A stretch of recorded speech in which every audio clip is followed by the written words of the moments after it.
Bom dia, boa tarde e boa noite. Louvado seja Deus de nossas vidas. Porque Deus, Ele é o nosso caminho, Ele é a nossa verdade, Ele é a nossa luz. E nele em que nós nos espelhamos para fazer em nós mudança em nossas vidas.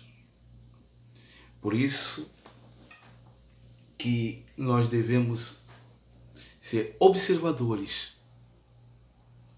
naquilo que é colocado na mídia, sabe? Em todos os sentidos de mídia que eu digo. Seria caso de televisão, seria caso até de rádio, apesar que a rádio não é mídia, mas seria caso de CDs que nós compramos ou até aquilo que nós escutamos na internet. Em especial, eu digo naqueles que são lobos, que vêm para tirar o entendimento, o conhecimento da pessoa de chegar a Deus. Conhecimento da palavra,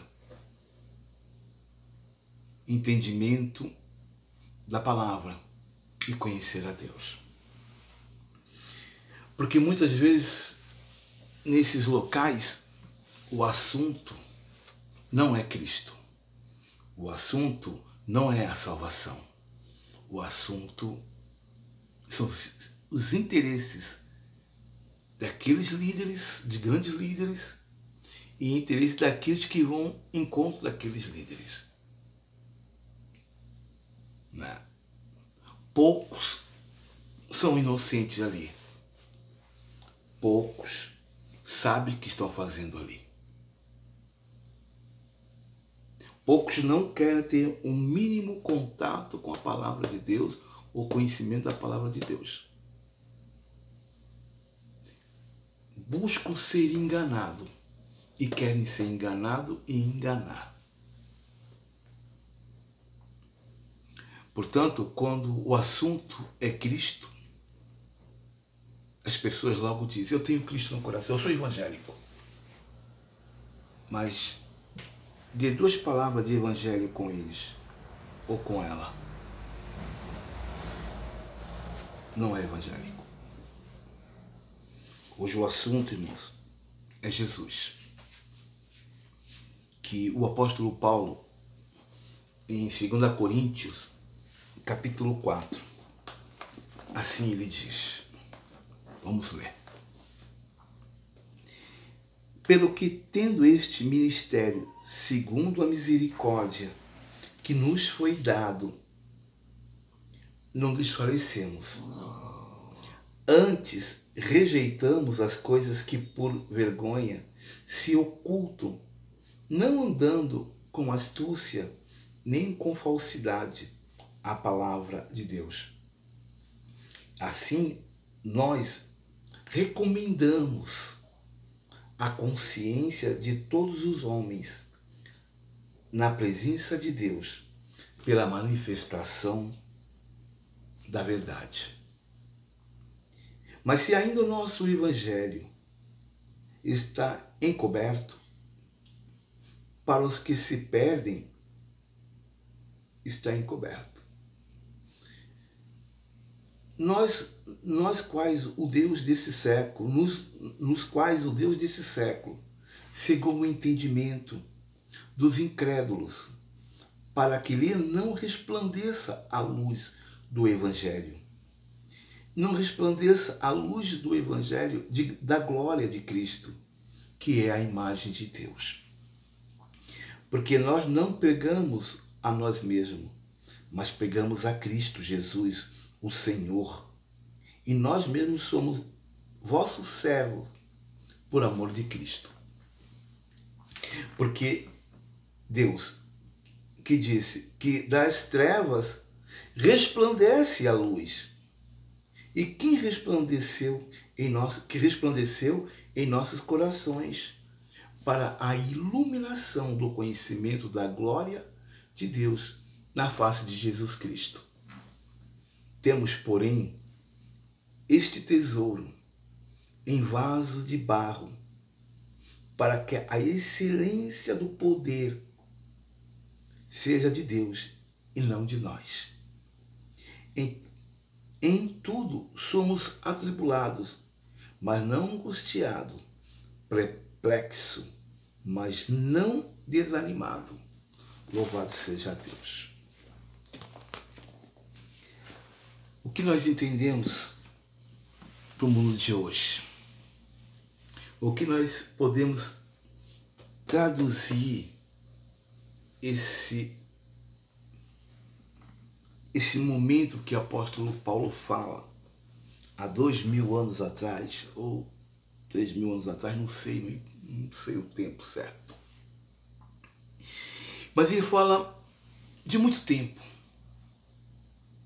E se nós olharmos, acho que não mudou muita coisa no coração dos homens. Porque ele fala, porque tendo este ministério, segundo a misericórdia que foi dado, não desfalecemos. Irmãos, diante de tantas lutas, tribulações, de tanta mentira, que alguns homens de Deus, se dizem ser de Deus, estão falando, na ganância em que eles estão buscando, eles estão desfalecendo corações de muitas pessoas. Pessoas estão buscando bênção a todo custo. Não importa como virá esta bênção. Pessoas estão atrás de bênção através de uma forma muito grande. É os dois lados. É o lado que prega a bênção, entre aspas, e aquele que quer esta bênção. Mas o lado que prega a bênção, ele não quer pregar Cristo Jesus. E o lado que quer receber a bênção, eles não querem o Cristo Jesus. O lado que prega a prosperidade, o lado que ouve sobre prosperidade, ele não quer ir ao céu. Ele não quer ser salvo no último dia. Então aquele que prega prosperidade, ele não prega salvação. E aquele que prega uma mudança de um caráter da pessoa diante de Cristo, aquele não quer mudar o coração dele diante deste mundo que ele está vivendo. Então fica difícil. Então a misericórdia nos foi, e fala para não desfalecer. Mas há nesses meios desses grupos ovelhas, sim, não só os bodes. Há ovelhas que vão se frustrar estando naquele meio. O pasto aparentemente é verde, mas tem muita pedra, tem muito espinho. E essas pessoas se machucam. Então, e aquele dono daquele aprisco, ele é negligente. Ele está pouco ligando se a pessoa vai tirar da onde não há e da onde não tem. Está pouco ligando se a bênção vem através da palavra ou através de Deus. Nós que conhecemos um pouco este mundo, sabemos que muitas pessoas se fazem ser abençoadas para poder se manter no meio do grupo. Se finge ter milagre para se manter no meio do grupo. Compram carros, compram isso, compram aquilo, montam, sem nenhum critério para dizer que são abençoados. Mas depois vem as frustrações, vem as dívidas, vem o não conhecimento de muitas vezes de comércio, o não conhecimento de trabalhar por conta. Quebram a cara, julgam a Cristo. Porque até então falaram que era a bênção de Cristo, mas na verdade não foi bênção de Cristo. Eles forçaram uma barra para se manter no meio dos seus. E no versículo 2 ele fala: antes rejeitamos as coisas que por vergonha se ocultam, não andando com astúcia nem falsidade na palavra de Deus. Assim nós recomendamos a consciência de todos os homens na presença de Deus, pela manifestação da verdade. Então tem pessoas, irmãos, que elas estão preocupadas na igreja de ter bênção. De ter bênção. De ter grande bênção. Para mostrar para o outro, mostrar para aquele. Mas só que não é verdade. Estão vivendo o falso evangelho, a falsa palavra. Então, irmãos, cuidado onde nós nos metemos. Cuidado, porque essas pessoas estão se deixando se envolver por essas coisas. Versículo 17 de 2 Coríntios, capítulo 2, diz: porque nós somos como muitos falsificadores. Não, porque nós não somos como os muitos falsificadores da palavra de Deus. Antes falamos de Cristo com sinceridade e com de Deus, na presença de Deus. Procura, irmãos, uma igreja verdadeira. Porque a igreja verdadeira que prega a bênção de Deus, ela prega a unidade no corpo de Cristo. Ela é a unidade da confiança em Jesus Cristo. A confiança em Deus. O Senhor fala que as outras coisas naturais serão acrescentadas em nossas vidas, porque nós teremos astúcia e sabedoria de como conduzirmos neste mundo. Então, porque nós somos como muitos, não somos como muitos falsificadores da palavra, porque a igreja que não falsifica a palavra do Senhor não são mentirosos, não são lobos. Seja verdadeiro em Cristo Jesus, na sinceridade do Senhor Jesus. Hoje muitos estão frustrados aí, endividados até a ponta do cabelo. Deixou ser enganado, sabe? Por que deixou? Porque tinha uma consciência daquilo que estava buscando naquele local. Mas, irmãos, com Deus, ninguém brinca. Não brinca com Ele. Eu não posso ajudar a Deus para me ajudar. E depois mentir em nome dEle, falei que foi abençoado, foi abençoada. Eu não posso. Mesmo que eu quiser falar que Deus me abençoou, sendo que Ele não me abençoou, só para agradar o público, Deus, eu estou cometendo um pecado contra Deus. Estou mentindo. É um delito contra o Senhor. E o que eu vejo hoje em dia são muitas dessas igrejas na televisão mentindo, e alguns mentindo para agradar a igreja. Aí ele diz assim: e assim nós recomendamos a consciência de todo homem na presença de Deus pela manifestação da verdade. Falar a verdade, querido. Expressar a verdade. Sabe? E quanto pode falar, fala.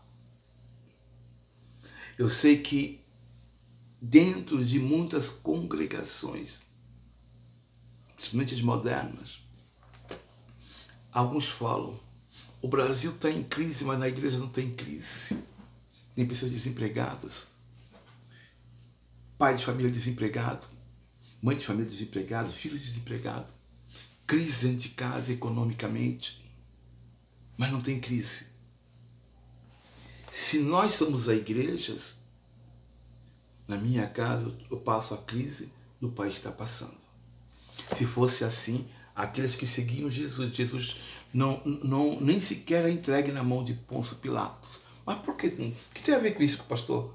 porque Israel estava dominada por Roma. Então a crise não era com Cristo, era com Israel. Mas ele foi colocado na mão de Pôncio Pilatos.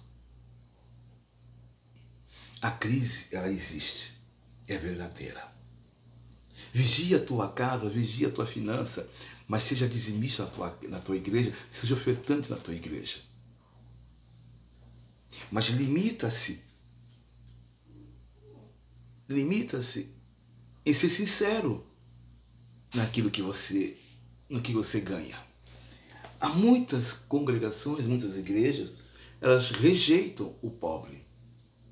Elas rejeitam o desempregado, não quer saber. E já vem aquele irmão desempregado, já vem aquela irmã só pela misericórdia de Deus.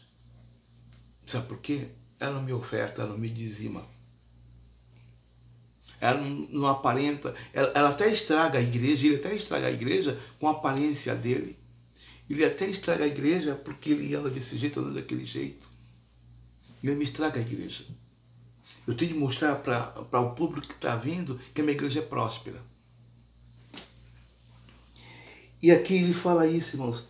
Então, de ter uma consciência em nós, a consciência da verdade em Cristo Jesus. Mas nós temos o verdadeiro. O Evangelho, irmãos, é pregar a toda criatura, sem distinção de raça ou capacidade financeira. Aí ele diz mais aqui ainda. Mas se ainda o nosso Evangelho está encoberto, para os que se perdem, está encoberto. Realmente, o Evangelho verdadeiro, o Evangelho da salvação, o Evangelho da promessa de Cristo, esse está encoberto. Esse ninguém quer saber dele. Esse ninguém quer ouvir ele. Glória, louvado seja Deus. Lá em 1 Coríntios, capítulo 1, versículo... Opa, cheguei em Romanos, né? Capítulo 1, versículo 18. Ele diz: porque não ousaria dizer causa alguma que Cristo por mim não tenha feito, para a obediência dos gentis, por palavra e por obra. Opa, estou errado. 1 Coríntios 18. Estava lendo ali de 18. Porque a palavra da cruz é loucura para os que perecem, mas para nós que somos salvos é o poder de Deus.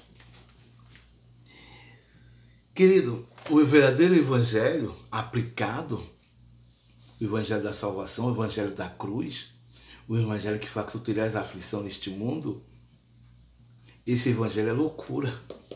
Nem as igrejas chamadas neopentecostais, nem as igrejas, elas querem esse evangelho. É o evangelho da cruz, é o evangelho que um homem levou a cruz, foi chicoteado, foi cuspido. Esse evangelho é loucura.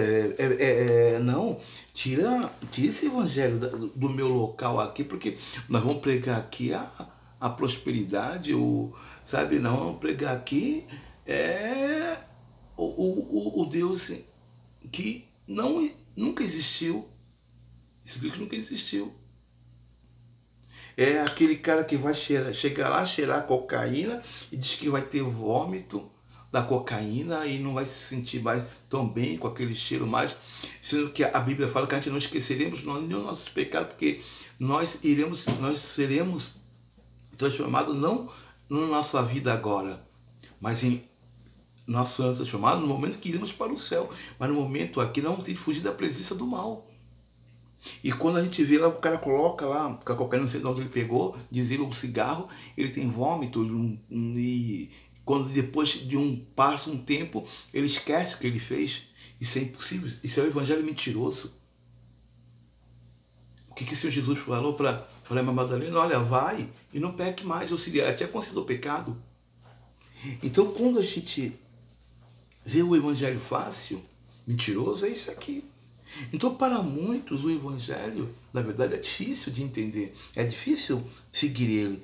Então, mas se ainda nosso Evangelho está encoberto, para os que se perdem, está encoberto. Temos de chegar a essas pessoas, irmãos, aplicar este Evangelho verdadeiro. Chegou a hora das igrejas pentecostais reagirem contra as neopentecostais. Não uma guerra santa, mas oração, buscando a Deus, pregando o Evangelho verdadeiro, porque muitos desses perecerão aos nossos olhos. Muitos desses não irão chegar ao céu, sabe, por culpa deles, mas não tira a nossa culpa também. Temos de pregar o Evangelho a toda criatura, e o Evangelho verdadeiro. Aí ele diz, nos quais Deus, o Deus desse século, cegou o entendimento dos incrédulos, para que ele não resplandeça a luz do Evangelho da glória de Deus, que é a imagem de Deus. Aí eu pergunto para nós mesmos, quem está assistindo isso, quem irá assistir, qual é o teu Deus? É o Deus deste século? Que Deus nós estamos buscando? Ou que Deus eles estão buscando? Porque quem enche aquelas naves ali, daquelas grandes igrejas, eles vão com interesse. E aquele que vai falar baseado no interesse de cada um deles ali. Eles estão indo em busca de uma bênção. O pastor vai pregar a bênção para eles. O pastor não vai falar o dono da bênção. O dono da bênção é ele que é homem de Deus. Porque ele está falando. Aquele que está ouvindo não quer saber do abençoador.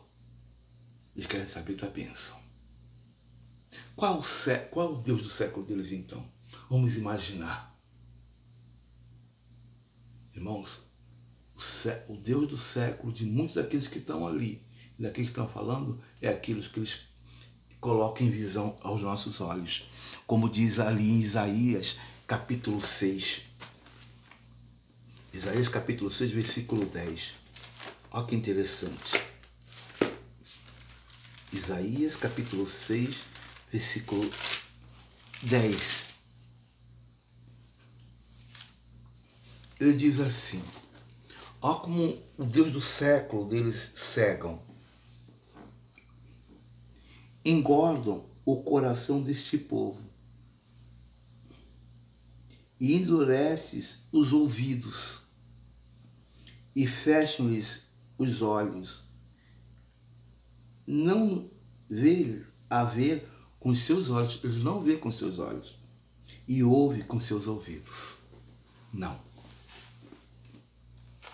De tal é a cegueira dos Deus deles, de tal maneira eles estão tão cegos pelaquilo que eles estão querendo vencer neste mundo, que eles não ouvem com o ouvido deles.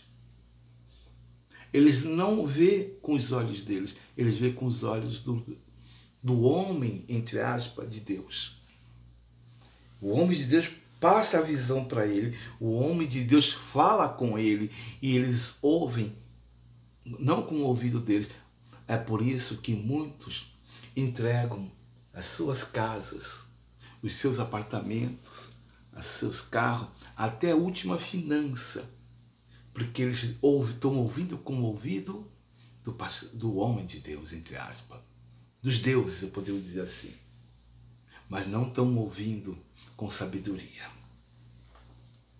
E ele diz aqui ainda, porque nós não pregamos a nós mesmos, mas a Cristo Jesus, o Senhor.